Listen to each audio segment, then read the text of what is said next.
Welcome to Wisdomic, where we peel back the layers of the human psyche to uncover truths that transform lives.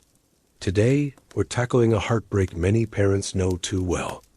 The silence of a phone that no longer rings, the absence of your kids' visits, the conversations that have faded into a heavy void. If this resonates with you, you're not alone. Thousands of parents feel this ache, wondering, why don't my kids reach out anymore? What went wrong?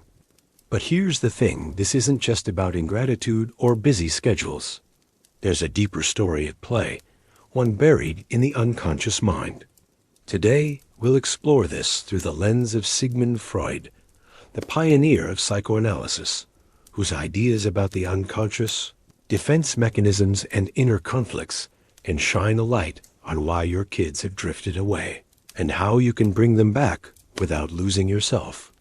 So, grab a seat, hit that subscribe button, and let's dive into the hidden forces shaping your family's story.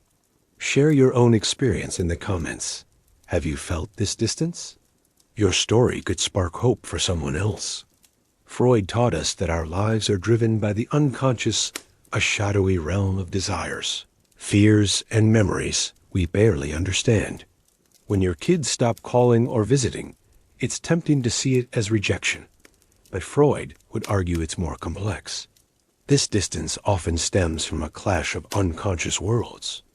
Deep in their psyche, your kids may be grappling with unresolved emotions tied to you, expectations they couldn't meet, love that felt like a leash, or moments of control that left scars. These aren't conscious choices. They're echoes of the IB, the raw, emotional core of their being, wrestling with the superego, their internalized sense of duty and guilt. And you, as a parent, aren't immune to this. Freud's concept of projection suggests you might be casting your own fears onto them, fear of being forgotten, of losing relevance. When you send that text, "Why don't you ever call?" Or sigh, "I guess I'm not important anymore," you're not just expressing hurt. You're projecting your unconscious pain, and it pushes them further away. This is a dance of hidden forces, and Freud's genius lies in showing us how to step out of it. Let's pause for a moment. Have you ever felt this disconnect with your kids? Or, if you're a child watching this, have you pulled away from your parents without fully knowing why? Drop your thoughts in the comments. Your story matters. Freud's theory of defense mechanisms is key to understanding this rift. These are unconscious strategies we use to shield ourselves from pain. When your kids dodge your calls or avoid visits, they might be using avoidance as a defense. Why? Because seeing you stirs up guilt, anger, or memories they haven't processed. Maybe your love, however well-meaning, came with strings expectations of gratitude, obedience, or mirroring your dreams. Their ego, the part of the mind that balances reality and emotion, steps in to protect them by keeping distance. It's not that they don't love you. Their unconscious is guarding them from pain they can't name. But parents have defenses too. Freud would point to projection or denial in those desperate pleas. "I did everything for you." Or, "You've forgotten me." These are your ego's attempts to shield you from the fear of irrelevance or failure as a parent. Those guilt-tripping comments? They're not just words. They're your unconscious crying out, trying to regain control. But here's the catch. These defenses don't heal. They build walls. Your kids feel pressured, not loved, and retreat further. Freud's insight is clear. Unless we face these unconscious patterns, we're trapped in a cycle of pain. Freud's work reveals a hard truth. Love that demands repayment isn't love, it's a transaction. When you remind your kids, "I sacrificed everything for you," or "I gave up my dreams to raise you," you're unconsciously presenting a bill. Freud's superego, the moral voice that enforces shoulds and oughts, makes your kids feel they owe you gratitude forever. But this creates an emotional debt, and as Freud would argue, people flee debt, even emotional ones. Your kids might avoid you not because they don't care, but because your words make them feel trapped, like they can never repay you enough. This dynamic works both ways. When you lean on phrases like, "you never visit," or "I'm all alone now," you're not just expressing sadness. Freud would say you're using manipulation as a defense, trying to pull them back by triggering their superego's guilt. But guilt is a terrible glue for relationships. It breeds resentment, not closeness. Your kids don't want to feel obligated to love you. They want to feel free to choose it. And that freedom, Freud reminds us, comes when we release the unconscious contracts we've placed on them. Have you ever caught yourself saying something to your kids that felt like a plea for validation? Or, as a child, have you felt weighed down by a parent's expectations? Share your story below. It could resonate with someone else. So how do you heal this rift? Freud's answer starts with confronting your unconscious. Stop chasing your kids with calls, texts, or subtle guilt trips. Instead, turn inward. Ask yourself the tough questions. Did my love come with conditions? Did I demand obedience when I should have offered freedom? Were there times I acted from my own wounds, my fears of failure, my insecurities, rather than from love? These aren't easy questions, but Freud believed that true change begins when we bring the unconscious into the light. Try this. Write a letter you'll never send. Pour out your heart, your regrets, your love, your pain. Don't filter it. Cry if you need to. This exercise, rooted in Freud's idea catharsis, helps you release buried emotions. Notice where it hurts most. That's where your wound lives. Don't run from it. Stay with it. Breathe through it. This isn't about blaming yourself. It's about uncovering the unconscious patterns that fuel this distance. When you face your own pain, you stop projecting it onto your kids, and that's the first step toward healing. Freud's concept of the ego teaches us balance, how to be vulnerable yet strong, loving yet free. To bring your kids closer, become someone they want to return to. This means living with purpose, not pain. Freud would argue that your kids are drawn to strength, not suffering. So stop waiting for their call to feel alive. Join that art class you've always wanted. Read that book. Plant that garden. These acts of self-discovery aren't just for you. They're a signal to your kids that you're not defined by their absence. When you reach out, do it from love, not need. Instead of, "Why don't you visit?" Try, "I saw a movie today that reminded me of you. Let's watch it together sometime." These small, authentic gestures free of demands speak to their ID, their emotional core, in a way that feels safe. Freud's insight here is profound. When you stop demanding love, you create space for it to grow naturally. Your kids will sense this shift, even if they're miles away. Let's get real for a second. What's one thing you've done to reconnect with your kids, or one thing you wish your parents had done differently? Drop it in the comments. Your story could inspire someone watching. Freud famously said, "What we don't make conscious becomes our fate."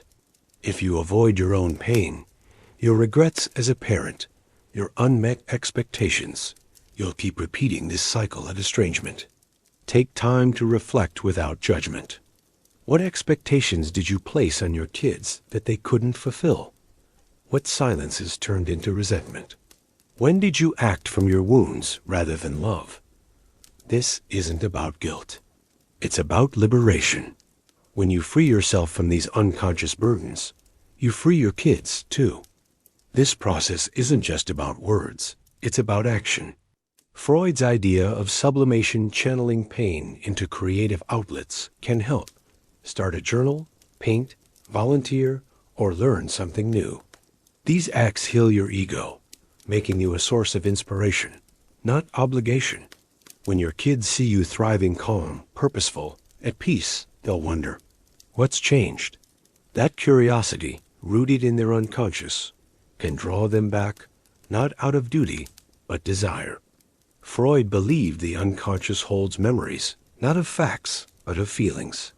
Your kids may not recall every sacrifice you made, every school run, or every toy you bought.